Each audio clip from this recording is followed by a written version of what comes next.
అందరికీ శుభోదయం. నేను doctor Nayanadevi, assistant professor of economics, Kakatiya ప్రభుత్వ కళాశాల, హనుమకొండ. ఈరోజు మనం వినియోగ ఫలం మరియు గుణక భావన గురించి తెలుసుకుందాం.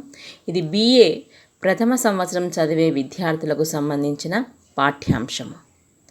ఈరోజు మనం వినియోగ వ్యయం అంటే ఏమిటి, వినియోగంని అంటే ప్రభావితం చేసేటువంటి అంశాలు ఏమిటి, వినియోగ ఫలం అంటే ఏమిటి, అలాగే ఉపాంత వినియోగ ప్రవృత్తి అంటే ఏమిటి, మరియు గుణక భావన గురించి తెలుసుకుందాం.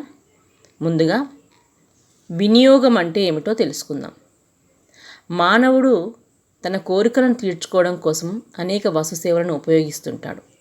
ముఖ్యంగా ప్రస్తుత కోరికలను తీర్చుకోవడం కోసం వస్తు సేవలను ఉపయోగించుకోవడాన్ని మనం వినియోగంగా పిలుస్తాము. సాధారణంగా వస్తువులు రెండు రకాలుగా ఉంటాయి.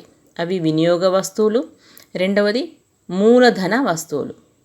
వినియోగ వస్తువులు మానవుని కోరికను ప్రత్యక్షంగా తీర్స్తే, మూలధన వస్తువులు మానవుని కోరికను పరోక్షంగా తీర్చుతాయి. అందుకే వినియోగ వ్యయం అంటే మానవుని కోరికలను ప్రత్యక్షముగా వెనువెంటనే సంతృప్తిపరచుటకు వినియోగ వస్తువులపై చేసే ఖర్చును మనము వినియోగ వ్యయమని పిలుస్తాము. సాధారణంగా ఈ వినియోగ వ్యయం అనేది రెండు అంశాలపైన ఆధారపడి ఉంటుంది. అవేమిటి అంటే, ఒకటి ఆదాయ స్థాయి, రెండవది వినియోగ ప్రవృత్తి. స్వల్పకాలంలో ఆదాయ స్థాయిలో చెప్పుకోదగ్గ మార్పులు ఉండవు కాబట్టి, దాదాపు స్థిరంగా ఉంటాయి కాబట్టి, వినియోగానికి ఆదాయానికి మధ్య గల సంబంధాన్ని మనకు వినియోగ ప్రవృత్తి అనేది తెలుపుతుంది. అందుకే ఆదాయానికి వినియోగ వ్యయానికి మధ్య గల సంబంధాన్ని వినియోగ ఫలమని అంటారు. సార్థక డిమాండ్లో అతి ముఖ్యమైనటువంటి భాగము వినియోగ వ్యయమే.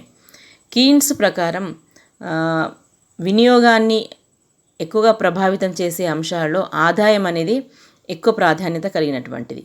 అంటే అతడు ఆదాయ స్థాయిని మాత్రమే పరిగణలోకి తీసుకొని ఆదాయానికి మరియు వినియోగానికి మధ్య ఉన్నటువంటి సంబంధాన్ని అతడు విశ్లేషణ చేయడం జరిగింది.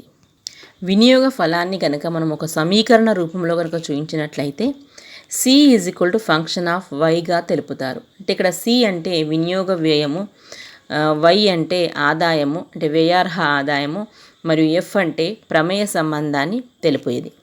ఇప్పుడు మనం వ్యయార్హ ఆదాయ స్థాయికి మరియు వినియోగ వ్యయానికి మధ్య ఉన్నటువంటి సంబంధాన్ని తెలుసుకుందాం.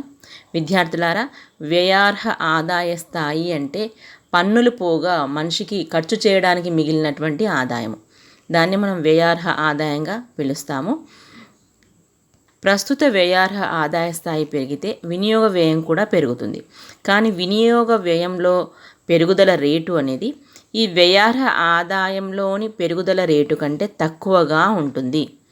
అంటే సగటు వినియోగ ప్రవృత్తి, దాన్ని మనం యావరేజ్ ప్రాపెన్సిటీ టు కన్జ్యూమ్ అంటాం. ఉపాంత వినియోగ ప్రవృత్తి అంటే మార్జినల్ ప్రాపెన్సిటీ టు కన్జ్యూమ్ క్రమంగా తగ్గుతాయి. ఇది ఎలాగో ఒకసారి మనము చూద్దాం. వ్యయార్హ ఆదాయానికి వినియోగ వ్యయానికి మధ్య ఉన్న సంబంధాన్ని మనము ఈ సంఖ్యాత్మక ఉదాహరణ సహాయంతో అర్థం చేసుకుందాం. ముందుగా ఈ పట్టికను గమనించండి. ఈ పట్టికలో వ్యయార్హ ఆదాయంను, వినియోగ వ్యయంను, సగటు వినియోగ ప్రవృత్తిని మరియు ఉపాంత వినియోగ ప్రవృత్తిని చూపినాము.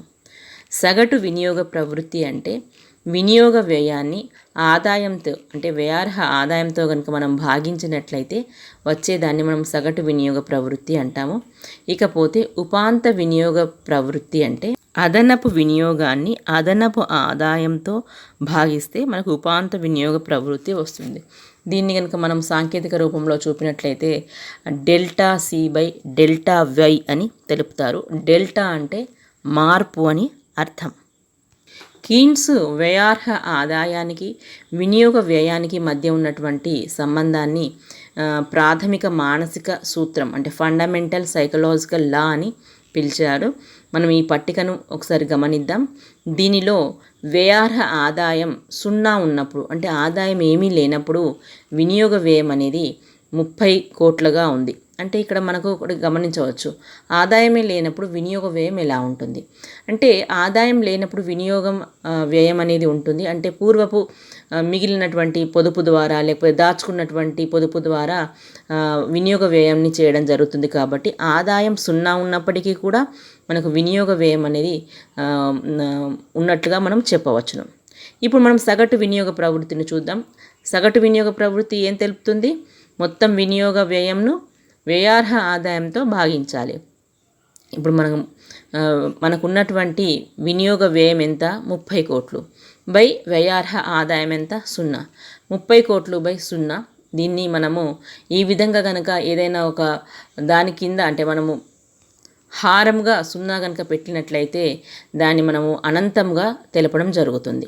ఇకపోతే ఉపాంత వినియోగ ప్రవృత్తి ఏమీ లేదు, ఎందుకంటే మనం అదనంగా పెరిగిన ఆదాయంలో అదనంగా చేసిన ఖర్చును మనం ఇక్కడ చూపట్లేదు. కాబట్టి ఈ మొదటి వరుసలో దాన్ని అలా డ్యాష్ పెట్టి వదిలివేయడం జరిగింది. ఇకపోతే వ్యయార్హ ఆదాయం 20 కోట్లకు పెరిగింది అని అనుకుందాం. అంటే 0 నుంచి 20 కోట్లకు పెరిగింది. ఇక్కడ ఆదాయంలో పెరుగుదల వచ్చింది కాబట్టి వినియోగ వ్యయం కూడా పెరుగుతుంది. ఎందుకంటే మనకు ఆదాయాలు పెరిగినప్పుడు మనం చేసే ఖర్చు సాధారణంగా పెరుగుతుంది కదా, అందుకోసమని ఇక్కడ మనం పెరిగినట్టుగా చూపుతున్నాం. ఇకపోతే వినియోగ వ్యయం ఎంత ఉంది? 40 కోట్లుగా ఉంది. ఇప్పుడు కూడా వినియోగ వ్యయం అనేది వ్యయార్హ ఆదాయం కంటే ఎక్కువగానే ఉన్నదని మనము చెప్పవచ్చును. ఇప్పుడు సగటు వినియోగ ప్రవృత్తిని కనుక మనం గమనించినట్లయితే C/Y అంటే 40 కోట్లు బై 20 కాబట్టి మనకు సగటు వినియోగ ప్రవృత్తి ఎంత వచ్చింది? 2గా మనం చూపుతున్నాము. ఉపాంత వినియోగ ప్రవృత్తి అంటే వినియోగ వ్యయంలో వచ్చిన మార్పు బై ఆదాయంలో వచ్చిన మార్పు.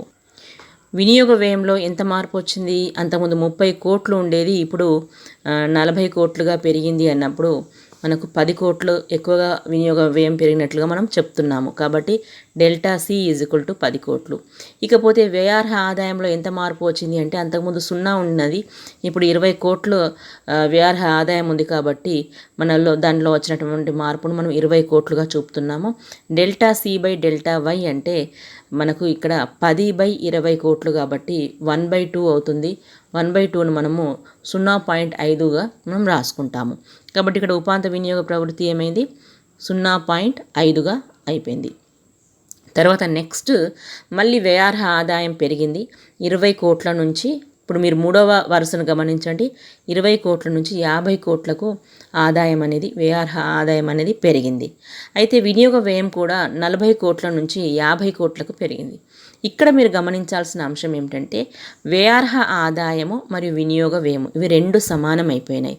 అంటే ఆదాయం ఎంతైతే వచ్చిందో అంతవరకు పూర్తిగా వ్యయం అనేది అవుతున్నది, అంటే పూర్తిగా ఖర్చు అవుతున్నది.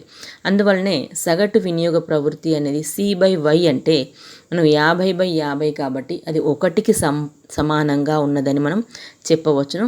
ఇకపోతే ఉపాంత వినియోగ ప్రవృత్తిని ఎలా సాధించాలో మీకు ఇంతకుముందు తెలుసుకున్నారు కదా. ఇక్కడ మీరు చూడండి, డెల్టా C ఎంత అవుతుంది? 40 నుంచి 50 కోట్లకు వినియోగ వ్యయం పెరిగింది కాబట్టి 10 కోట్లు మనగా చెప్పొచ్చు. అలాగే డెల్టా Y ఎంత అవుతుంది? 20 కోట్ల నుంచి 50 కోట్లకు మన ఆదాయం పెరిగింది కాబట్టి మనము 30 కోట్లు అదనంగా ఉన్నట్టుగా చెప్పవచ్చును. అంటే 10/30.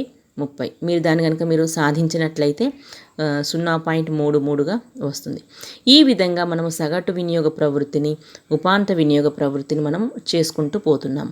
ఇక్కడ మీరు గమనించాల్సిన అంశం ఏమిటంటే ఎప్పుడైతే వ్యయార్హ ఆదాయము వినియోగ వ్యయము అంటే ఆదాయం అంతా పూర్తిగా కనుక ఖర్చు అయినట్లయితే మనకు సగటు వినియోగ ప్రవృత్తి అనేది 1కి సమానంగా ఉంటుంది అని మనం ఇక్కడ చెప్పవచ్చును.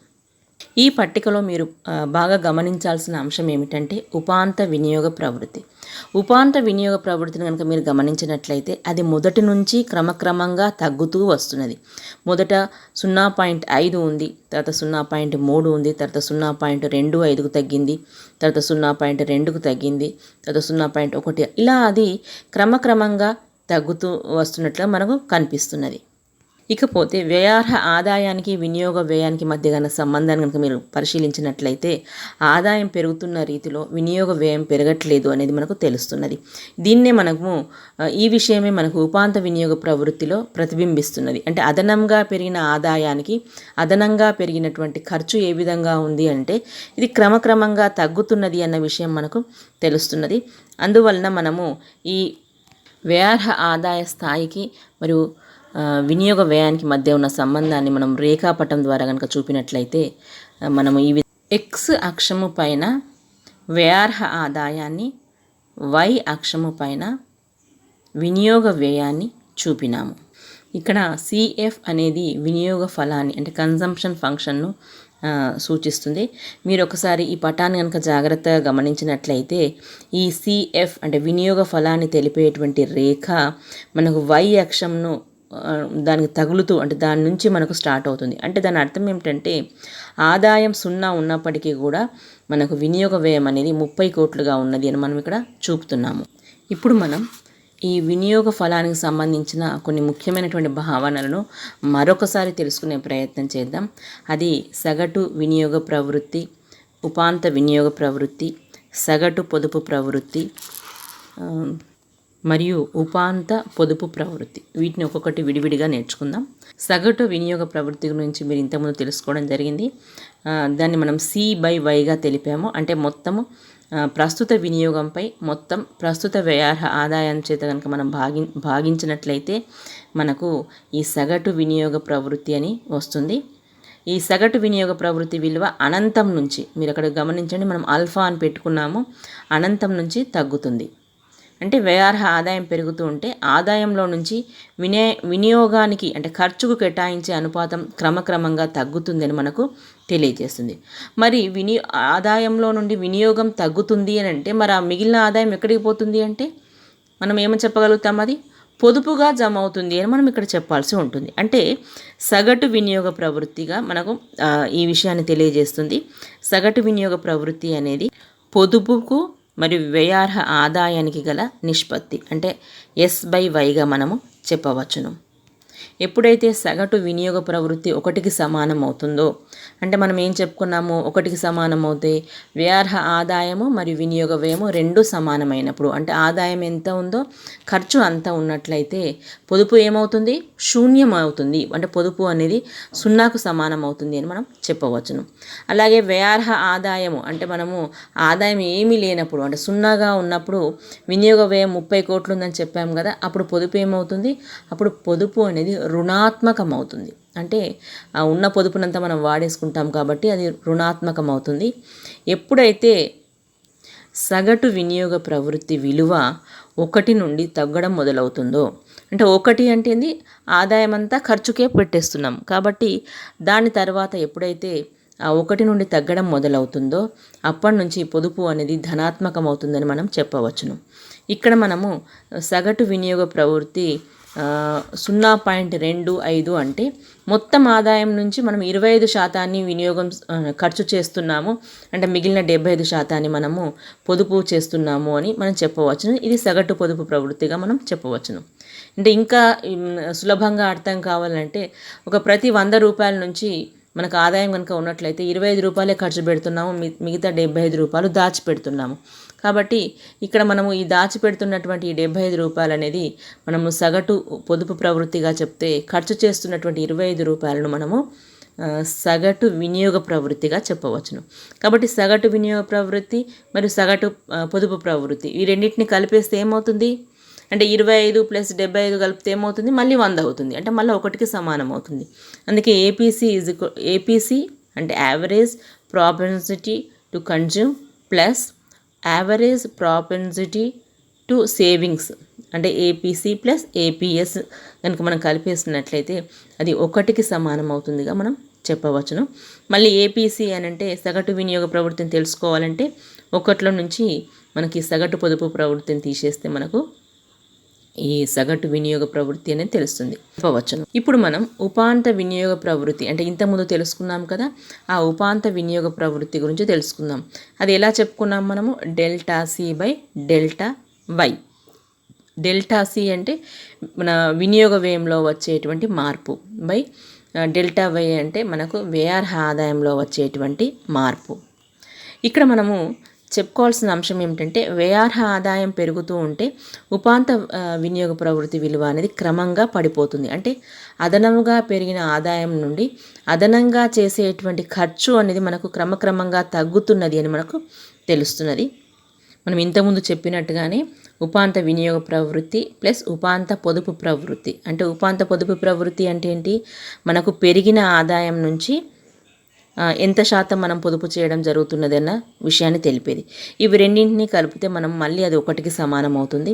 అంటే MPC plus MPS is equal to 1గా మనం చెప్పవచ్చు. ఇందులో ఎంపీసీ అంటే ఉపాంత వినియోగ ప్రవృత్తి, ఎంపీఎస్ అంటే ఉపాంత పొదుపు ప్రవృత్తి. ఇకపోతే ఈ పటం ద్వారా మనము ఉపాంత వినియోగ ప్రవృత్తిని మనం ఒకసారి తెలుసుకుందాం. ఇక్కడ వినియోగ ఫలరేఖ యొక్క వాలు అనేది మనకు ఉపాంత వినియోగ ప్రవృత్తిని సూచిస్తుంది. ఈ రేఖాపటంలో కనుక మీరు గమనించినట్లయితే పి బిందువు వద్ద వినియోగ ఫలరేఖ యొక్క వాలు, అంటే మనం పి బిందువుని మీరు గుర్తించండి. అక్కడ నుంచి దాని యొక్క వాలును తెలుసుకోవాలంటే PQ/QR మనం చెప్తాము. కాబట్టి పీక్యూ అంటే మనం 10గా చూపుతున్నాము. అంటే 90 కోట్ల నుంచి వినియోగ వ్యయం అనేది 100 కోట్లకు పెరిగింది. కాబట్టి అదనంగా మనకు పెరిగింది 10 కోట్లు మాత్రమే. కాబట్టి 10గా చూపుతున్నాము. అలాగే క్యూఆర్ అనేది అంతకుముందు వ్యయార్హ ఆదాయము 270 కోట్లు ఉంది, ఇప్పుడు 400 కోట్లకు పెరిగింది. కాబట్టి వ్యయార్హ ఆదాయము 130 కోట్లకు పెరిగింది. కాబట్టి 10/130 కోట్లు అని అంటే మనము 0.07గా మనం చెప్పవచ్చును. వ్యయార్హ ఆదాయం పెరిగితే వినియోగ ఫలరేఖ వాలు అంటే ఉపాంత వినియోగ ప్రవృత్తి క్రమంగా తగ్గుతుందని మనకి ఈ వక్రరేఖ ద్వారా తెలుస్తున్నది. ఈ వినియోగ ఫలంలో ఉన్నటువంటి మరికొన్ని ముఖ్యమైనటువంటి విషయాలను మనం తెలుసుకుందాము. అంటే సగటు మరియు ఉపాంత వినియోగ ప్రవృత్తులకు మరి సగటు వినియోగ ప్రవృత్తి, ఉపాంత వినియోగ ప్రవృత్తికి మధ్య గల సంబంధాన్ని మనం ఒకసారి గమనిద్దాం. కీన్స్ విశ్లేషణ ప్రకారం వ్యయార్హ ఆదాయ స్థాయి పెరుగుతూ ఉంటే ఉపాంత వినియోగ ప్రవృత్తి తగ్గిపోతుంది. తగ్గిపోవడమే కాకుండా ఉపాంత వినియోగ ప్రవృత్తి విలువ సగటు వినియోగ ప్రవృత్తి కంటే తక్కువగా ఉంటుంది. అంటే MPC is less than APC. ఈ కారణంగా స్వల్పకాలంలో వ్యయార్హ ఆదాయం వినియోగ వ్యయం మధ్య అనుపాతం కాని సంబంధం, అంటే దాన్ని మనం ఏమంటామంటే నాన్ ప్రపోర్షనల్ రిలేషన్షిప్ అని అంటాము, ఉంటుందని కీన్స్ అభిప్రాయపడ్డాడు. వ్యయార్హ ఆదాయానికి మరియు వినియోగ వ్యయానికి మధ్య ఉన్నటువంటి సంబంధాన్ని మనము ఒక సరళ రేఖాత్మక ప్రమేయ ఫలాన్ని ఉపయోగించడం ద్వారా తెలుసుకోవచ్చు. దీనిలో మనము C=α + βy అని చెప్తారు. అంటే కొన్ని సమీకరణాలలో YDT అని కూడా పెడతారు. అంటే డిస్పోజబుల్ ఇన్కమ్ అనే దాంట్లో వాళ్ళు చూపడం జరుగుతుంది. ఇకపోతే C=α + βy అంటే ఆల్ఫా అంటే మనం ఏమని చెప్పవచ్చును? ఇక్కడ ఆల్ఫా అంటే వ్యయార్హ ఆదాయం 0 అయినప్పటికీ కూడా వినియోగ వ్యయం అనేది ఉంటుంది.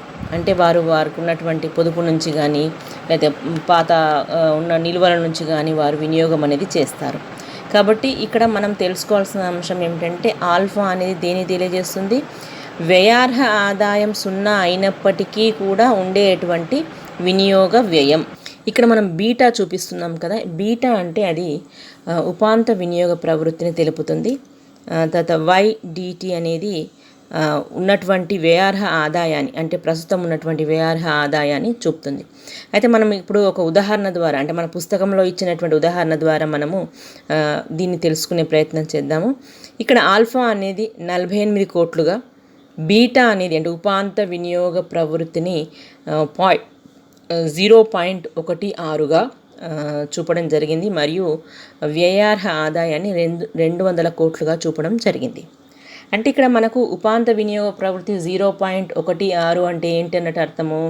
ఒకవేళ మన ఆదాయంలో కనుక ఒక 100 రూపాయల పెరుగుదల కనుక ఉన్నట్లయితే అందులో నుండి మనం 16 రూపాయలను మనము అదనంగా ఖర్చు చేస్తున్నాము. అంటే అదనంగా 100 రూపాయలు పెరిగితే అదనంగా మనం చేసే ఖర్చు మనం 16 రూపాయలుగా మనం ఇక్కడ చెప్పుకోవచ్చు. అంటే ఒక చిన్న సింపుల్ ఉదాహరణ ద్వారా మనం అట్లా అర్థం చేసుకుందాం. ఇప్పుడు మనము ఈ విలువలను మనం ప్రతిక్షేపిద్దాం. ఎలా? C=α + β × YDT. ఇక్కడ మనము ఆల్ఫా ఎంత వచ్చింది? మనకు 48గా చెప్పుకున్నాం కదా. అంటే 48 కోట్లు అంటే ఏంటన్నట్టు? వ్యయార్హ ఆదాయం 0 ఉన్నప్పుడు కూడా అది మనకు మనం చేయవలసినటువంటి ఖర్చుగా మనం చెప్తాము.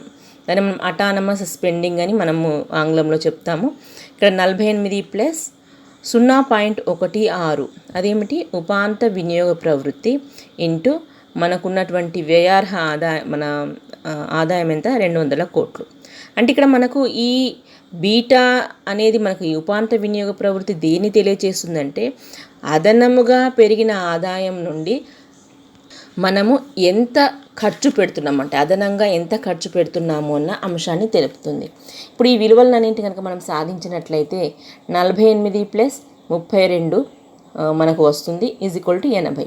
అంటే వ్యయార్హ ఆదాయం కనుక 200 కోట్ల రూపాయలు ఉంటే మనం ఎంత ఖర్చు చేస్తాం దాంట్లో ఆ 200 కోట్ల రూపాయల నుండి అంటే 80 కోట్ల రూపాయలను మనం ఖర్చు చేయడం జరుగుతుంది. అంటే ఇక్కడ వినియోగ వ్యయం అనేది 80 కోట్లు అవుతుంది.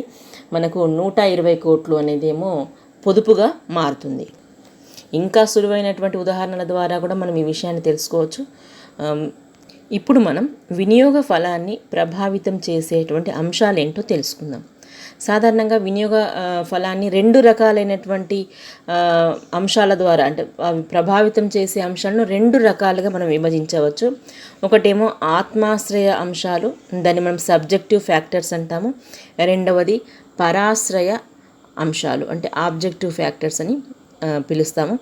ఎప్పుడైనా గుర్తుపెట్టుకోండి, ఆత్మాశ్రయ అంశాలు అంటే ఏంటంటే మన మానసిక స్థితిని ప్రభావితం చేసేవి, అంటే మన యొక్క ఆలోచన విధానాన్ని ప్రభావితం చేసేవి ఎక్కువగా మనము సబ్జెక్టివ్ ఫ్యాక్టర్స్గా మనం చెప్తాము.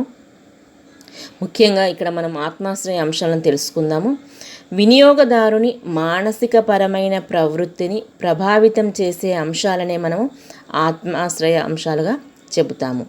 అయితే వీటిలలో అంటే ఈ మన మైండ్ సెటప్ను మార్చేటువంటివి కాబట్టి ఎలా ఉంటాయంటే ఇవి కొన్ని సందర్భాల్లోనేమో అవి పొదుపును పెంచుతాయి, అంటే వినియోగ ప్రవృత్తిని తగ్గించి పొదుపు ప్రవృత్తిని పెంచేవి కొన్ని ఉంటాయి. కొన్నేమో పొదుపు ప్రవృత్తిని తగ్గించి వినియోగ ప్రవృత్తిని పెంచేటివి మరికొన్ని ఉంటాయి.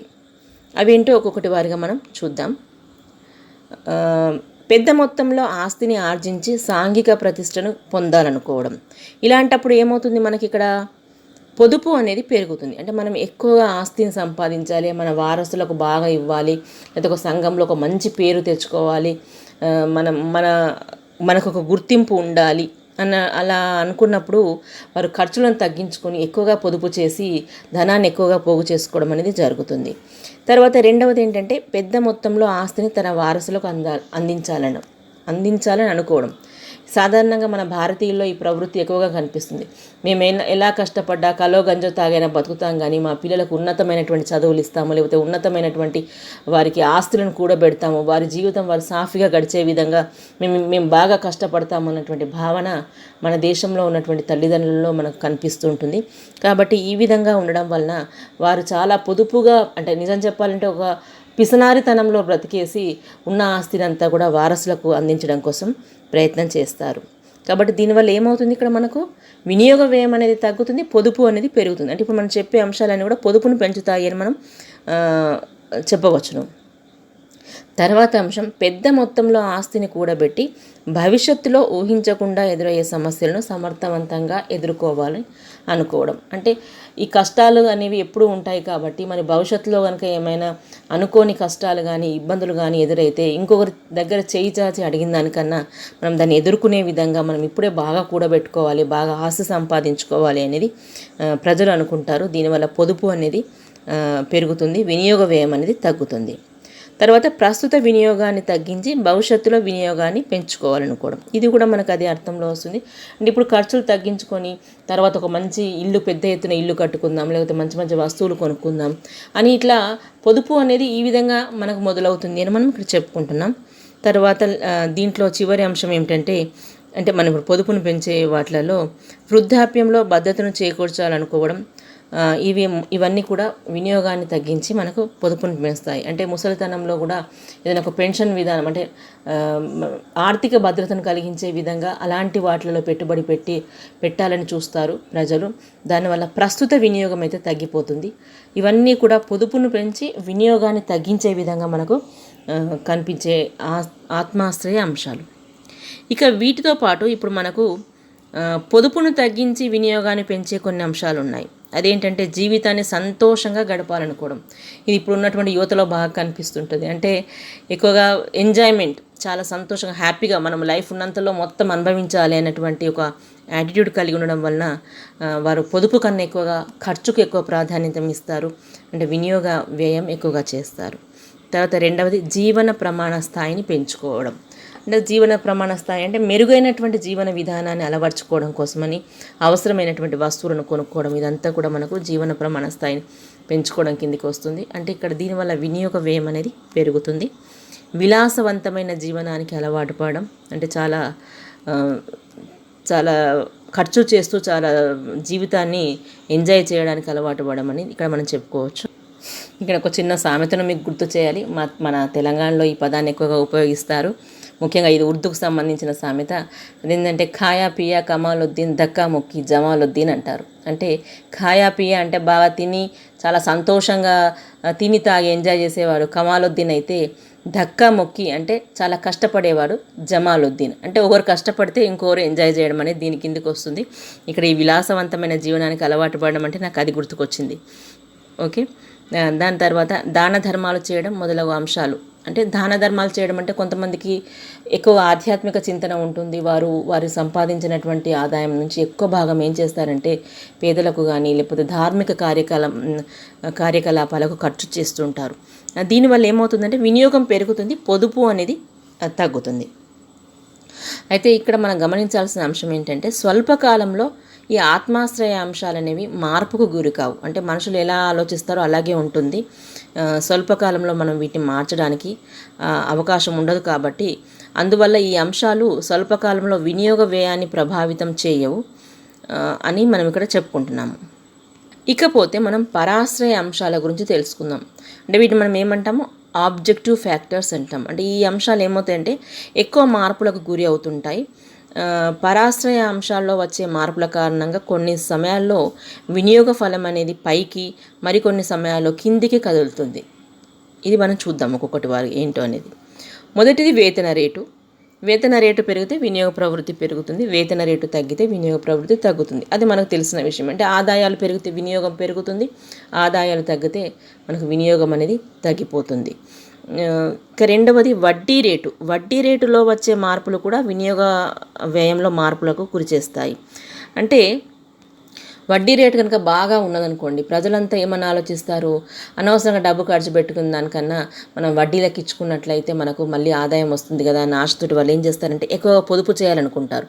అంటే పొదుపు చేస్తేనే కదా దాన్ని మనం తిరిగి అప్పుగా పెట్టడానికి, లేకపోతే బ్యాంకులలో ఎక్కువగా పొదుపు చేయాలని అనుకుంటారు. అంటే ప్రస్తుత వినియోగం తగ్గుతుంది, పొదుపు అనేది పెరిగిపోతుంది. అలాగే వడ్డీ రేటు పడిపోతే ప్రజలు ఏం చేస్తారు, బ్యాంకులలో అనవసరంగా వాళ్ళు ఇచ్చే వడ్డీకి అక్కడ పెట్టడం ఏంటి, మనం ఖర్చు పెట్టుకుంటే బెటర్ కదా అని ఖర్చు చేస్తారు. అంటే ఇక్కడ వినియోగం అనేది మళ్ళీ పెరిగి పొదుపు అనేది తగ్గుతుంది. ఇక మూడవది పరపతి. అంటే అందుబాటులో ఉన్న పరపతి పరిమాణం కూడా ఆదాయం వినియోగాల మధ్య ఉన్నటువంటి సంబంధాన్ని ప్రభావితం చేస్తుంది. ఒకవేళ తక్కువ వడ్డీ రేటుకే కనుక మనకు సులభంగా అప్పులు కనుక లభ్యమైనట్లయితే ప్రజలు ఈ అప్పు చేసి ఎక్కువగా వస్తు రాశిని కొనడానికి ఇష్టపడతారు. అంటే దీనివల్ల ఏమవుతుందంటే వినియోగ ప్రవృత్తి అనేది పెరుగుతుంది. ఇప్పుడు ఉదాహరణకు మీకు ఎవరైనా ఒక బైక్ను కనుక మేము జీరో ఫైనాన్స్తో, అంటే జీరో వడ్డీ రేటు, ఫైనాన్స్ కాదు, జీరో వడ్డీ రేటుతో కనుక ఇస్తాము, మీకు ఎలాంటి ఇబ్బంది లేకుండా నెల నెలకు కొంత మొత్తంలో మీరు కడితే చాలు అన్నారనుకోండి, ప్రతి ఒక్కరు బైక్ కొనాలనే చూస్తారు కదా. బైక్ కానీ లేకపోతే ఏదైనా మోపెడ్ కానీ లేకపోతే పల్సర్ కానీ ఏదైనా సంథింగ్ ద్విచక్ర వాహనం కొనాలని చూస్తారు కదా. అంటే అలా కాకుండా రుణాలపైన వసూలు చేసే వడ్డీ రేటు ఎక్కువగా ఉందనుకోండి, అప్పుడు ఏమవుతుంది, ఇలాంటి ఆలోచనలు ముందు దూరం పోతాయి. అంటే వినియోగ ప్రవృత్తి అనేది ఇక్కడ తగ్గుతుంది. ఇక నాలుగవది ద్రవ్యత్వ ఆస్తులు. అంటే ప్రజల వద్ద ఉండేటువంటి ద్రవ్యత్వ ఆస్తులు కూడా ఇక్కడ మనకు వినియోగాన్ని ప్రభావితం చేస్తాయి. ముఖ్యంగా నగదు, బంగారం, వెండి, బాండ్లు, సెక్యూరిటీలు మొదలగు వాటి పరిమాణంలో వచ్చే మార్పుల వల్ల ఇక్కడ వినియోగ ప్రవృత్తిలో హెచ్చుతగ్గులు సంభవిస్తాయని మనం ఇక్కడ చెప్పుకుంటున్నాము. ఇకపోతే తర్వాత అంశం ఊహలు. అంటే భవిష్యత్తుకు సంబంధించినటువంటి ఊహల వల్ల కూడా వినియోగం వ్యయంలో మార్పులు అనేవి వస్తాయి. ముఖ్యంగా భవిష్యత్తులో ఎలా అంటే అనిశ్చితమైనటువంటి పరిస్థితులు ఏర్పడతాయి, యుద్ధం రావచ్చు, లేకపోతే ఇంకేమైనా ప్రకృతి వైపరీత్యాలు రావడానికి అవకాశం ఉంది. ఇలాంటివన్నీ ఏం చేస్తాయంటే ప్రజలలో ఒక భయాందోళనను ఏర్పరిచి ముఖ్యంగా వస్తువులు ఎక్కువగా కొనుక్కోవడానికి ఇవి కారణమవుతాయి. అంటే ఇక్కడ ఏమవుతుందంటే యుద్ధం రావచ్చు అని కనుక ప్రజలు అనుకున్నట్లయితే వస్తువుల కొరత ఏర్పడుతుందని చాలామంది ప్రజలు వస్తువులను ఎక్కువగా కొనేసుకొని ఇంట్లో పెట్టేసుకుంటారు. అందువల్ల ఏమవుతుంది, వినియోగ వ్యయం అనేది బాగా పెరుగుతుంది. తర్వాత ఊహించకుండా వచ్చేటువంటి లాభాలు, ఇవి మనం గాలివాటం లాభాలు అంటాం. అంటే లాటరీలలో కానీ, లేకపోతే ఏదైనా బహుమతుల వల్ల కానీ, లేకపోతే ఒక్కొక్కసారి ఆకస్మికంగా గాలివాటం ఆదాయాలు అనేవి సంభవిస్తూ ఉంటాయి. దీనివల్ల వినియోగ ప్రవృత్తి అనేది పెరుగుతుంది. అంటే వినియోగ వ్యయం అనేది ఇక్కడ మనకు పెరుగుతుంది. ముఖ్యంగా ఏదైనా స్థిరాస్తుల ధరలు బాగా పెరిగాయి అనుకోండి, ఏదో తక్కువ ధరకు కొనిపెట్టుకున్నారు, అనూహ్యంగా వాటి ధరలు బాగా పెరిగినట్లయితే వాటిని అమ్మినట్లయితే ఎక్కువ ఆదాయం వస్తుంది కదా. అప్పుడు ఏం చేస్తారు, ఎక్కువ ఆదాయంతో ఆదాయం పెరిగితే ఇలాగ వినియోగం పెరుగుతుంది. కాబట్టి ఇక్కడ మనకు ఇలాంటి ఊహించకుండా వచ్చేటువంటి లాభాల వల్ల ఏమవుతుందంటే వినియోగ వ్యయం అనేది బాగా పెరుగుతుంది. అంటే వినియోగ ప్రవృత్తి పెరుగుతుంది అని మనం ఇక్కడ చెప్పవచ్చును. తర్వాత వచ్చేటువంటి అంశం ఏమిటంటే ఆదాయ పంపిణీ. అంటే ఆదాయ పంపిణీలో కనుక అసమానతలు కనుక ఉన్నట్లయితే సమిష్టి సగటు వినియోగ ప్రవృత్తి తక్కువగా ఉంటుంది. అంటే ధనవంతుల వద్దనే కనుక ఎక్కువ సంపద కేంద్రీకృతం అయినట్లయితే ధనవంతులు పొదుపును ఎక్కువగా చేస్తారు, వ్యయాన్ని తక్కువగా చేస్తారు. అంటే వారి ఆదాయంతో కనుక పోల్చినట్లయితే మనం, కాబట్టి ఇక్కడ మనకు వినియోగం అనేది తక్కువగా ఉంటుంది, పొదుపు అనేది ఎక్కువగా ఉంటుంది. అలా కాకుండా ఆదాయం అనేది ధనికుల నుంచి పేదవారికి కనుక పునః పంపిణీ చేసినట్లయితే పేదవారు వినియోగ వ్యయం ఎక్కువగా చేస్తారు. కాబట్టి ఇక్కడ వినియోగ ప్రవృత్తి అనేది ఎక్కువగా ఉంటుంది అని మనం చెప్పవచ్చును. తర్వాత మనకు వచ్చేటువంటి అంశము వలసలు. సాధారణంగా గ్రామీణ ప్రాంతాల నుంచి ఉద్యోగాల కోసమని ప్రజలు పట్టణ ప్రాంతాలకు వలస వస్తూ ఉంటారు. పట్టణాలలో కాస్ట్ ఆఫ్ లివింగ్ అంటే జీవన వ్యయం ఎక్కువగా ఉంటుంది. కాబట్టి పట్టణాలలో ఎక్కువగా ఖర్చులు చేయవలసి వస్తుంది. అంటే పట్టణాలలో మనం పల్లెలతో కనుక పోల్చి చూసినట్లయితే వినియోగ వ్యయం ఎక్కువగా, అంటే వినియోగ ప్రవృత్తి ఎక్కువగా ఉంటుంది అని మనం చెప్పవచ్చును. అలాగే తర్వాతి అంశము కుటుంబ పరిమాణము. అంటే కుటుంబం కనుక ఎక్కువగా ఉంటే, పెద్ద కుటుంబాలలో ఏమవుతుంది, వినియోగ ప్రవృత్తి ఎక్కువగా ఉంటుంది. అలాగే మనకు చిన్న కుటుంబాలు, పరిమిత కుటుంబాలలో వినియోగ ప్రవృత్తి అనేది మనకు తక్కువగా ఉంటుంది. ఇక తర్వాత అంశము ప్రదర్శన ప్రభావము. ఈ ప్రదర్శన ప్రభావం గురించి జేమ్స్ డ్యూసెన్బెర్రీ అనే అతను వివరించాడు. సాధారణంగా ఒక వ్యక్తి యొక్క వినియోగ వ్యయం అనేది అతని చుట్టూ ఉన్నటువంటి పరిసరాల్లో ఉన్నటువంటి ప్రజల వల్ల ప్రభావితం అవుతుంది. అంటే చుట్టూ ఉన్న వారిని చూసి వీరు కూడా అలాంటి వినియోగ వ్యయానికి అలవాటు పడతారు. అంటే తక్కువ ఆదాయ వర్గాల వారు ధనవంతుల యొక్క వినియోగపు అలవాట్లను అనుకరించడానికి ప్రయత్నిస్తారు. కాబట్టి తక్కువ ఆదాయ వర్గాల వారి యొక్క ఆదాయం కనుక పెరిగినట్లయితే వారి యొక్క వినియోగ ప్రవృత్తి, అంటే సగటు వినియోగ ప్రవృత్తి ఇక్కడ పెరుగుతుంది అని మనము చెప్పవచ్చును. తర్వాత అంశము సంపద. వ్యక్తుల వద్ద ఉండే సంపద పరిమాణం కూడా వినియోగ ప్రవృత్తిని ప్రభావితం చేస్తుందని మొడిగ్లియాని, బ్రంబర్గ్, యాండో వివరించాడు. తర్వాత అంశం నూతన వస్తువులు. అంటే నూతన వస్తువులు కనుక మార్కెట్లో ఎక్కువగా లభించినట్లయితే, అంటే రకరకాల డిజైన్లు, రకరకాలైనటువంటి ఫీచర్స్తో కలిగినటువంటి వస్తువులు ఎక్కువగా కనుక లభించినట్లయితే ప్రజలు ఆ వస్తువులను కొనడం కోసం ఎక్కువగా ఖర్చులు చేస్తారు. అంటే ఇక్కడ ఏమవుతుందంటే ఇలా నూతన వస్తువుల లభ్యత అనేది ఈ సగటు వినియోగ ప్రవృత్తిని పెంచుతుంది అని మనం చెప్పవచ్చును. ఫలితంగా వినియోగ ఫలం అనేది పైకి కదులుతుంది. తర్వాత వచ్చేది కోశ విధానపరమైనటువంటి మార్పులు. సాధారణంగా కోశ విధానము అని అంటే ప్రభుత్వ ఆదాయ మరియు వ్యయాల ద్వారా ఆర్థిక పరిస్థితులను ఏ విధంగా మార్చుతుంది అనేది మనం కోశ విధానంలో చదువుతాము. ఇక్కడ మనము సింపుల్గా చెప్పాలంటే కోశ విధానం అంటే పన్నుల విధానం. అంటే ప్రభుత్వం కనుక పన్నులను సంపన్నులపైన ఎక్కువగా వేసేసి వచ్చినటువంటి ఆదాయంతో కనుక సాంఘిక భద్రతను కలిగించేటువంటి కార్యక్రమాలు కనుక ఎక్కువగా చేసినట్లయితే ఆదాయం అనేది పునః పంపిణీ చేయబడుతుంది. ఫలితంగా వినియోగ ప్రవృత్తి అనేది పెరుగుతుంది. అలాగే ప్రభుత్వము అందించేటువంటి సాంఘిక భద్రతా చర్యల ద్వారా కానీ, అంటే చేసే చర్యల ద్వారా కానీ, లేకపోతే ఉచితంగా అందించేటువంటి అంశాల వల్ల ఇక్కడ ఏమవుతుందంటే ప్రజల యొక్క ఆదాయాలు ఎక్కువగా మిగులుతాయి. కాబట్టి వారు పొదుపు చేస్తారు. ఫలితంగా ఇక్కడ వినియోగ వ్యయం తగ్గేటువంటి అవకాశం కూడా ఉంటుంది. అంటే ఇక్కడ మనము ఈ పరాశ్రయ అంశాల ద్వారా సగటు వినియోగ ప్రవృత్తి ఏ విధంగా ప్రభావితం అవుతుందో మనము తెలుసుకోవడం జరిగింది. అయితే చివరగా ఈ మొత్తం వినియోగ ఫలాన్ని ఒక ముక్కలో చెప్పాలంటే మనకు అర్థమయ్యే అంశం ఏమిటంటే, ఆదాయం పెరుగుతూ ఉంటే వినియోగం వ్యయం అనేది పెరుగుతుంది. అంటే ఆదాయం అంటే ఇప్పుడు కూడా గుర్తుపెట్టుకోండి, వ్యయార్హ ఆదాయమే మనం ఆదాయంగా ఇక్కడ తీసుకుంటున్నాం. వ్యయార్హ ఆదాయం అంటే పన్నులు పోగా మిగిలినటువంటి ఆదాయము. ఈ వ్యయార్హ ఆదాయం పెరుగుతూ ఉంటే మనకు ఈ వినియోగ వ్యయం అనేది పెరుగుతుంది. కానీ ఆదాయం పెరిగిన రీతిలో వినియోగ వ్యయం పెరగదు. ఇక్కడ మనకు లీకేజ్ అనేది కనిపిస్తుంది. అంటే ఇక్కడ మనం ఛిద్రము అంటాము. ఈ లీకేజ్ అనేది ఏంటిది, ఇక్కడ మనకు పొదుపు అనేది మనకు అంటే వినియోగంతో పాటు పొదుపు ప్రవృత్తి కూడా ప్రజల్లో పెరుగుతుంది. కాబట్టి వినియోగం కాని అటువంటి భాగం ఏదైతే ఉందో అది పొదుపుగా మారుతుంది. మొత్తం వినియోగం మొత్తం ఆదాయంకు మధ్య గల నిష్పత్తిని మనము సగటు వినియోగ ప్రవృత్తి అని పిలిస్తే, పెరిగిన వినియోగానికి పెరిగిన ఆదాయానికి మధ్య గల నిష్పత్తిని మనము ఉపాంత వినియోగ ప్రవృత్తిగా తెలుపుతాము. కీన్స్ అభిప్రాయంలో స్వల్పకాలంలో వ్యయార్హ ఆదాయానికి మరియు వినియోగ వ్యయానికి మధ్య అనుపాత సంబంధం ఉండదు అని అతడు భావించడం జరిగింది. ఇప్పుడు మనం పెట్టుబడి గుణకం గురించి తెలుసుకుందాం. ఆర్ఎఫ్ ఖాన్ 1931లో ఉద్యోగితా గుణకాన్ని వివరించాడు. దాన్ని కొద్దిగా మార్పులు చేసి దాన్ని అభివృద్ధి పరిచి కీన్స్ పెట్టుబడి గుణకంగా మార్చాడు. ఇంతకు గుణకం అంటే ఏమిటి? ప్రథమంగా పెరిగే పెట్టుబడి అంతిమంగా పెరిగే ఆదాయానికి మధ్య ఉన్న సంబంధాన్ని గుణకం అనేది తెలుపుతుంది. గుణక ప్రభావం ఉపాంత వినియోగ ప్రవృత్తి పైన ఆధారపడి ఉంటుంది. ఉపాంత వినియోగ ప్రవృత్తి అంటే ఏమిటి? పెరిగిన ఆదాయంలో ఎంత భాగము ఖర్చు చేయబడుతుంది, అంటే అదనంగా ఎంత భాగం ఖర్చు చేయబడుతుందన్న విషయాన్ని తెలిపేదే ఉపాంత వినియోగ ప్రవృత్తి. అంటే ఉపాంత వినియోగ ప్రవృత్తి కనుక ఎక్కువగా ఉన్నట్లయితే గుణకం యొక్క విలువ కూడా ఎక్కువగా ఉంటుంది. ఇప్పుడు మనము కీన్స్ గుణకం యొక్క సూత్రాన్ని తెలుసుకుందాం.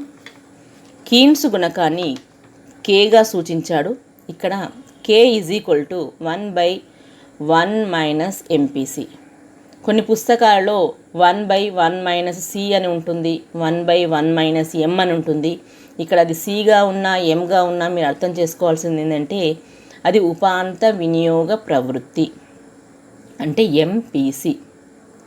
మరొక విధంగా కూడా రాయొచ్చు, అది 1/MPS. అంటే 1/MPC ఏమవుతుంది అంటే ఒకట్ల నుంచి మనం ఉపాంత వినియోగ ప్రవృత్తిని తీసేస్తే మనకు వచ్చేది ఏంటిది?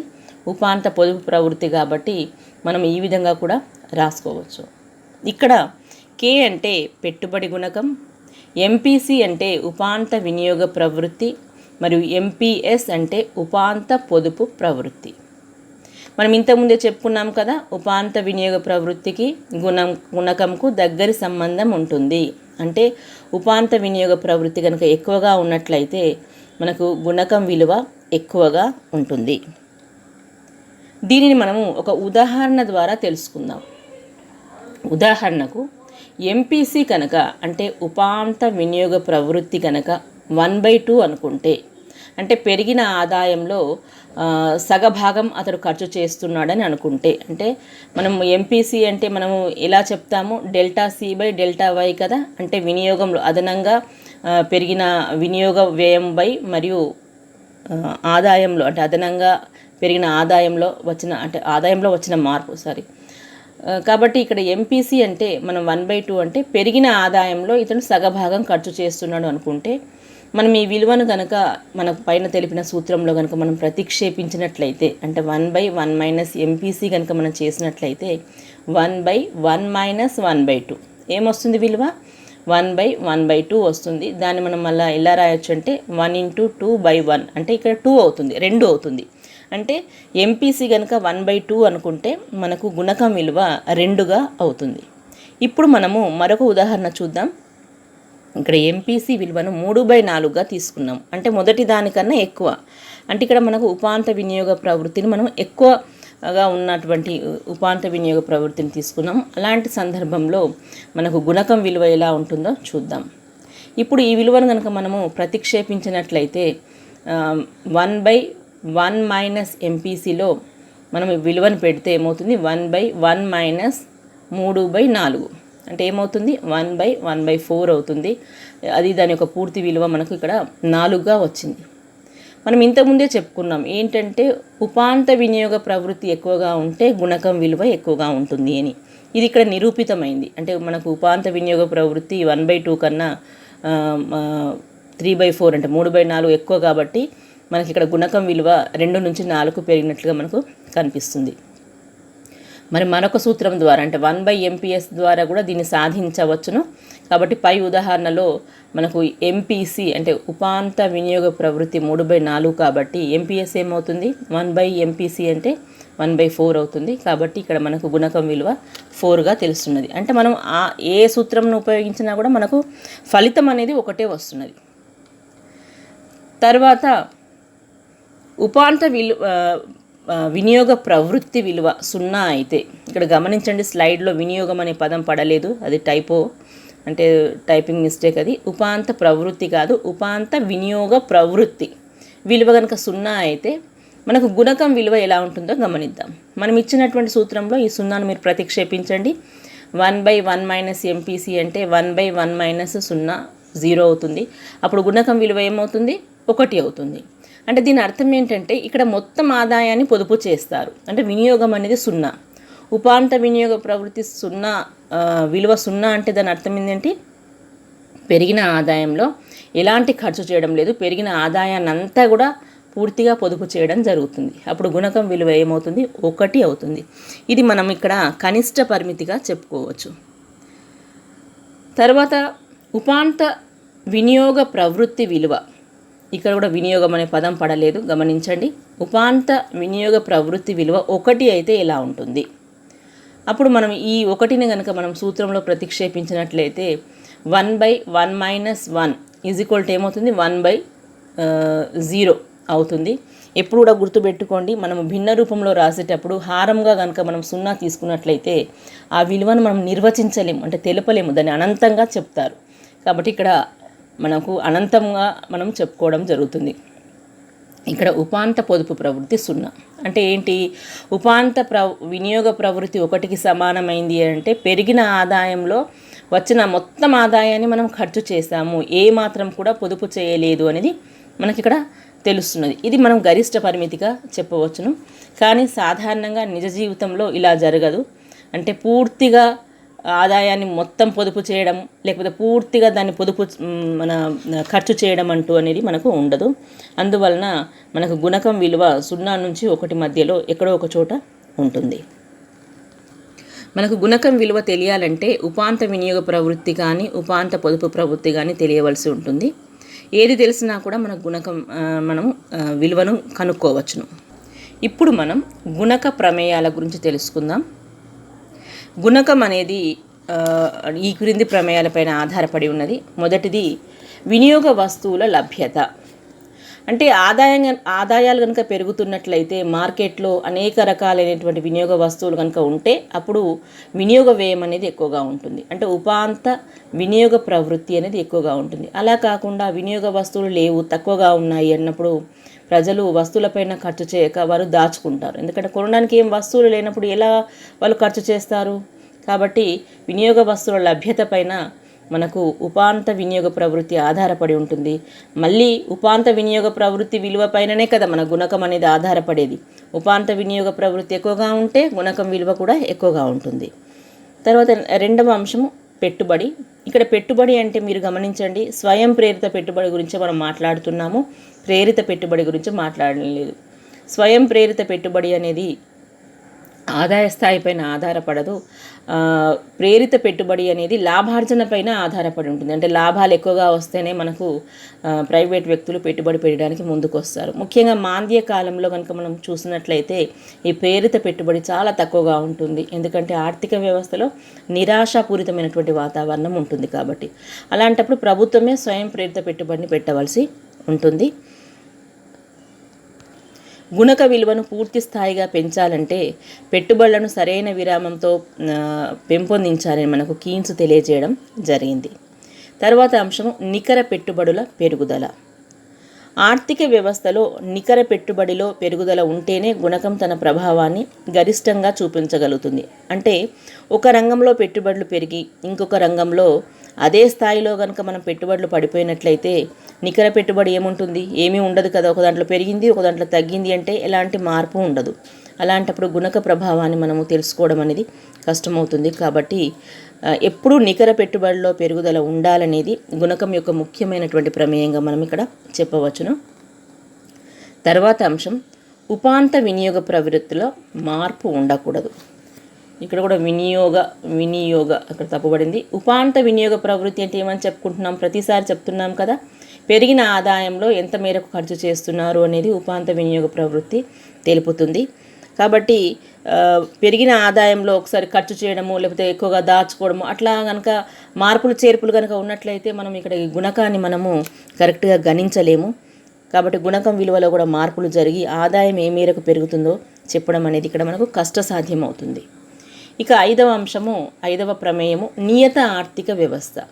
నియత ఆర్థిక వ్యవస్థ అంటే ఏంటంటే విదేశీ వ్యాపారం లేనటువంటి వ్యవస్థ. అంటే ఒక దేశం ఇతర దేశాలతో కనుక వ్యాపార వ్యవహారాలు చేయనట్లయితే దాన్ని మనం నియత ఆర్థిక వ్యవస్థగా చెప్తాము. ఈ గుణక ప్రమేయం అంటే గుణకం యొక్క ప్రభావాన్ని మనం స్పష్టంగా తెలుసుకోవాలంటే ఆర్థిక వ్యవస్థ నియత ఆర్థిక వ్యవస్థగా ఉండాలని తెలపడం జరిగింది. అంటే ఎగుమతులు ఎక్కువగా దిగుమతులు తక్కువగా ఉన్నట్లయితే ఏమవుతుంది? ఆదాయం పెరుగుతుంది. అలా కాకుండా ఎగుమతుల కంటే ఎక్కువగా ఉన్నట్లయితే ఆదాయం తగ్గుతుంది. కాబట్టి ఈ మన గందరగోళం నుంచి మనం బయటపడడానికి మనం ఆర్థిక వ్యవస్థ నియత ఆర్థిక వ్యవస్థగానే భావించడం జరిగింది. తర్వాత అంశం, వినియోగం చేయడంలో కాల విలంబన ఉండకూడదు. అంటే టైం గ్యాప్ అనేది ఉండకూడదు. అంటే ఆదాయం వచ్చిన తర్వాత 6 నెలల తర్వాత ఖర్చు చేస్తా అంటే కుదరదు. వెంటనే ఖర్చు చేయాలి. అప్పుడే మనకు ఈ గుణకం యొక్క విలువ అనేది తెలుసుకోవడానికి వీలవుతుంది. మీకు ఇక్కడ గుర్తు చేయాలి, మనకు స్థూల ఆర్థిక వ్యవస్థలో ఎప్పుడూ చెప్తుంటాము, ఒకరి ఖర్చు మరొకరికి ఆదాయము. అప్పుడే గుణకం అనేది దాని విలువ పెరగడానికి అవకాశం ఉంటుంది. అందరు దాచుకున్నారనుకోండి డబ్బును, అప్పుడు గుణకం యొక్క విలువ అనేది పెరగదు.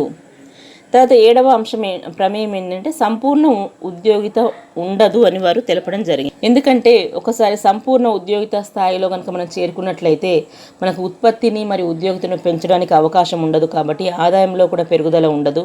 అందువలన నిరుద్యోగిత ఉండాలి అనేది గుణక ప్రమేయాల్లో ముఖ్యమైన ప్రమేయంగా చెప్పవచ్చును. తర్వాత చివరి అంశం, ధరలలో మార్పు ఉండవు. అంటే ధరలు కనుక మారుతున్నట్లయితే మనకు ఆదాయం పెరిగినా కూడా మనం పెరిగిన ఆదాయం అంతా కూడా ఈ పెరిగిన ధరలకే వెళ్ళిపోతుంది. కాబట్టి వినియోగం అనేది ఇక్కడ మనకు పెరగదు. అందువలన ఈ ధరల్లో మార్పు ఉండదు అనేది మనం ఒక ముఖ్యమైనటువంటి ప్రమేయంగా చెప్పాలి. ఇప్పుడు మనం గుణకంకు ఉన్నటువంటి పరిమితుల గురించి తెలుసుకుందాం. అంటే కొన్ని సందర్భాల్లో గుణకం అనేది సంపూర్ణంగా పని చేయలేకపోతుంది. ఎందుకంటే ఈ కారణాలు మనం చూద్దాం ఎందుకనేది. మొదటిది పొదుపు.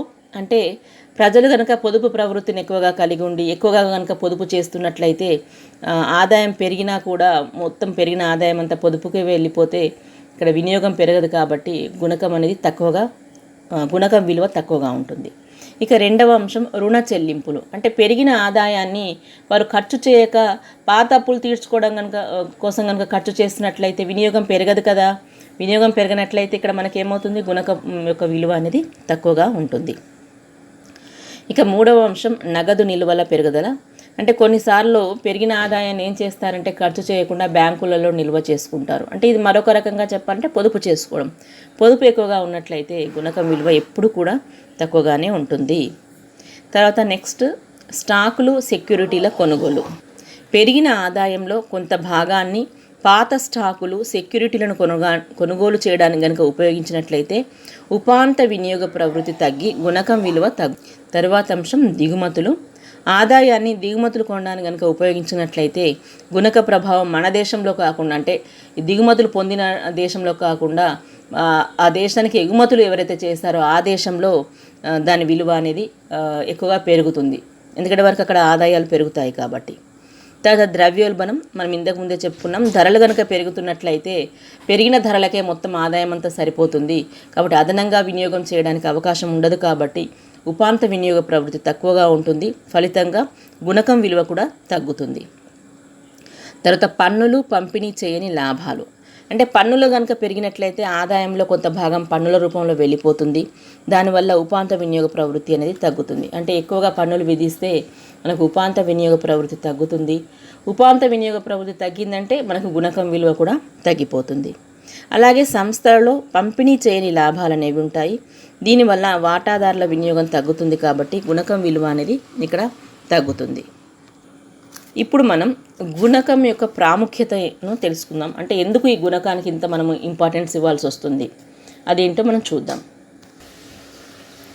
ముఖ్యంగా గుణకం అనేది పెట్టుబడి అవసరాన్ని తెలుపుతుంది. మనం ఇంతకుముందే చెప్పుకున్నాం కదా, మాంద్య పరిస్థితులలో ప్రేరిత పెట్టుబడికి ప్రోత్సాహం ఉండదు. అంటే ప్రైవేటు వ్యక్తులు పెట్టుబడి పెట్టడానికి ముందుకు రారు. అలాంటి సందర్భంలో తప్పకుండా ప్రభుత్వం అనేది స్వయం ప్రేరిత పెట్టుబడిని పెట్టాల్సి ఉంటుంది. అప్పుడే మాంద్యం నుంచి బయటపడడానికి అవకాశం ఉంటుంది. కాబట్టి పెట్టుబడి అనేది ఉంటేనే మనకు ఉత్పత్తి కొనసాగుతుంది, ఆదాయాలు పెరుగుతాయి. ఇది ఒక నిరంతరమైనటువంటి చర్యగా ఉంటుంది. కాబట్టి పెట్టుబడి యొక్క అవసరాన్ని మనకి ఇక్కడ గుణకం అనేది తెలుపుతుంది. అంటే గుణక యొక్క ప్రాముఖ్యతగా మనం చెప్పుకోవచ్చు. తర్వాత రెండవ అంశం సమృద్ధి మరియు మాంద్య పరిస్థితుల గల కారణాలను తెలుపుతుంది. అంటే పెట్టుబడిదారీ ఆర్థిక వ్యవస్థలో వ్యాపార చక్రాలు అనేవి వస్తూ ఉంటాయి. అంటే ఒకసారి ఆర్థిక వ్యవస్థ వృద్ధికి వెళ్ళిపోతుంది, మరొకసారి మాంద్యంలోకి పడిపోతుంది. మరి వృద్ధి దశకు గల కారణాలు ఏమిటి, మాంద్య దశలో ఉన్నటువంటి కారణాలు ఏమిటి అనేవి ఈ గుణకం అనేది తెలియజేస్తుంది. ఇంకా మూడవ అంశం ప్రభుత్వ జోక్యం ప్రాధాన్యతను తెలుపుతుంది. అంటే ఇంతకుముందు మనకు సాంప్రదాయ ఆర్థికవేత్తలందరూ కూడా ఆర్థిక వ్యవహారాలలో ప్రభుత్వ జోక్యం ఉండకూడదు అని వారు భావించారు. కానీ 1929-30 మధ్యకాలంలో వచ్చినటువంటి ఆర్థిక మాంద్య కాలంలో ఈ ప్రభుత్వ జోక్యం యొక్క అవసరం అనేది బాగా తెలిసి వచ్చింది. దానికి మనకు కీన్స్ తెలుపుతూ ఆర్థిక వ్యవహారాలలో ప్రభుత్వ జోక్యం తప్పకుండా ఉండాలని, ప్రేరిత పెట్టుబడికి ప్రోత్సాహం లేనప్పుడు ప్రభుత్వమే ఎక్కువగా ఖర్చు చేసి, ఎక్కువగా పెట్టుబడులు పెట్టి, ఎక్కువగా ఖర్చు చేసి ప్రజల యొక్క ఉపాంత వినియోగ ప్రవృత్తిని పెంచినట్లయితే మళ్ళీ వస్తు సేవలకు డిమాండ్ పెరుగుతుంది. ఫలితంగా ప్రేరిత పెట్టుబడి కూడా పెరిగి వస్తూత్పత్తి జరుగుతుంది. మళ్ళీ ఆర్థిక వ్యవస్థ మాంద్యం నుంచి బయటపడి వృద్ధి దశలోకి వెళ్తుందని అతను చెప్పడం జరిగింది. ఇక్కడ మనకు కీన్స్ ప్రభుత్వం యొక్క జోక్యాన్ని నొక్కి వక్కానించాడని మనం ఇక్కడ చెప్పుకోవచ్చును. తర్వాత పొదుపు పెట్టుబడుల అసమతౌల్యానికి గల కారణాలను తెలిపి దాని పరిష్కార మార్గాలను కూడా మనకి గుణకం అనేది తెలుపుతుంది. అంటే పొదుపు పెట్టుబడుల మధ్య కనుక అసమతౌల్యం ఉంటే పెట్టుబడిని కనుక మార్చితే గుణక ప్రక్రియ ద్వారా ఆదాయంలో పొదుపులో కూడా మార్పు వచ్చి పొదుపు అనేది పెట్టుబడికి సమానం అవుతుంది అని మనకు ఇతడు తెలియజేయడం జరిగింది. ఇప్పుడు మనము గుణకం పైనటువంటి విమర్శలను పరిశీలిద్దాం. ముఖ్యంగా గుణకం అనేది ఉపయోగం లేని 5వ చక్రం అని, ఇది పనికిరాని ఉపకరణం అని విమర్శించాడు. హెబర్లర్, హాన్సన్ దీనిని పునరుక్తమైన భావనగా వర్ణించారు. కీన్స్ ఉపాంత వినియోగ ప్రవృత్తి మారదు, అంటే స్వల్పకాలంలో ఇది స్థిరంగా ఉంటుందని తెలిపాడు. కానీ గోర్డన్ అనేటువంటి ఆర్థికవేత్త దీన్ని అంగీకరించలేదు. ఎందుకంటే స్వల్పకాలంలో కూడా ఉపాంత వినియోగ ప్రవృత్తి, ఇక్కడ కూడా వినియోగం అనేది మిస్ అయింది. ఆ స్లైడ్లో చూడండి, ఉపాంత వినియోగ ప్రవృత్తి అనేది మారుతుంది అని అతని అభిప్రాయం. తర్వాత హెన్రీ హాజ్లిట్ అనేటువంటి ఆర్థికవేత్త గుణకం అనేది ఒక మిథ్య అని తెలిపాడు. అంటే ఆయన అభిప్రాయంలో ఈ గుణకం అనేటువంటి భావనను కీన్స్ అనవసరంగా ఎక్కువ ప్రాధాన్యతనిచ్చాడు. కాబట్టి ఇది అసలు దీనికి ఇంపార్టెన్స్ ఇవ్వాల్సిన అవసరం లేదు అని అతను తెలియజేయడం జరిగింది. పెట్టుబడికి ఆదాయానికి ఒక కృత్రిమ సంబంధాన్ని గుణకం ఆపాదించింది అని అతడు తెలియజేయడం జరిగింది. అందుకే అతడు దాన్ని ఒక విలువలేని బొమ్మ, అంటే వర్త్లెస్ టాయ్గా అభివర్ణించడం జరిగింది.